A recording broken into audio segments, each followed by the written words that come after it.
Hey everyone, welcome back to Postcard Travels. Today we're trading in the shoes for sandals and sending our postcard from the Caribbean island of St. Barts. Let's have a look at some of the amazing beaches, a few interesting facts, and some of the coastal towns that dot this tiny island.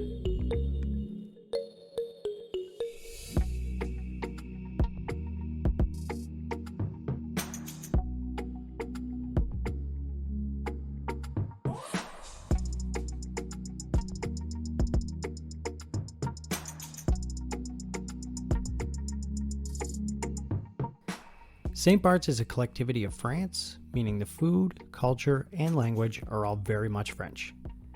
The island is one of 4 that make up the French West Indies, which includes Guadeloupe, Martinique, and St. Martin. St. Barts has a population of around 10,000, with about 200,000 tourists visiting throughout the year. Accessing St. Barts can be done via St. Martin by air or ferry, which makes for an easy puddle jump of only about 35 kilometers. Small charters or private planes land at the Gustavia airport in St. Barts, and the ferry rides to and from dock at the port in Gustavia. Even if you don't fly in, make sure to check out the airport. It has one of the more daring approaches you'll see, with planes approaching some 20 feet above the road and descending along the hill to the tarmac. Definitely something you want to see for yourself. Traveling on the island is quite easy as it's very small and only takes about 20 to 30 minutes to travel from one end to the other. Car rentals are easily available, but if you're traveling light, a smaller electric car, scooter, or four-wheeler may be a popular choice. The currency in St. Barts is the euro, so be prepared for an exchange hit on your travels. Most vendors do accept the US dollar, and seeing as it's being valued similar to the euro, it really comes down to preference. The island's economy is very much tourism-based and geared toward the higher-end luxury tourism that attracts many celebrities, especially around New Year's Eve. Gustavia is the island's hub and capital, making it the #1 stop on any itinerary.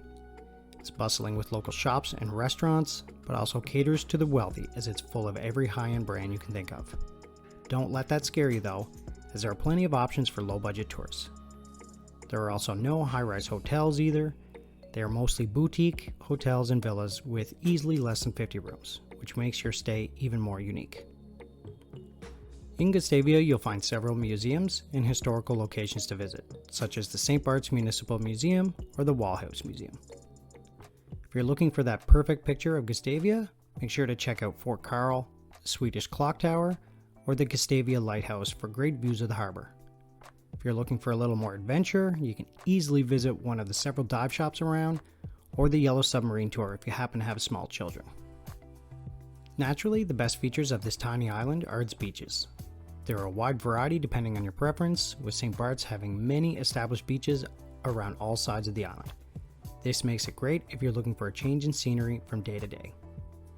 You want to bask in the sun close to some of the best shopping on the island and to Eden Rock Hotel? Check out St. Jean Beach. You want to put in a little hike before relaxing? Visit Colombier Beach, as there's no road access to this hidden gem, but worth the trek for the secluded waters.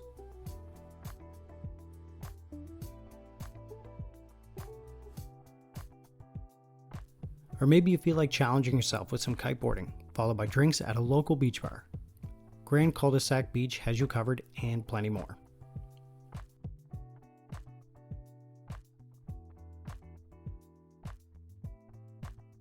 Lastly, if you're looking for something within walking distance of Gustavia, Shell Beach it is. It won't have sand for you to play in, but it's completely covered in tiny seashells. For sure something different, but very much worth the visit.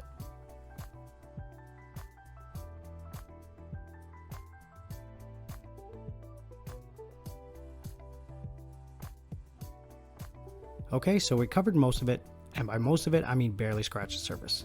I fully expect this island to make its way back into another postcard down the road, but for now, we're just going to send it. Thanks again for watching, and feel free to check out some other postcard videos while you're here.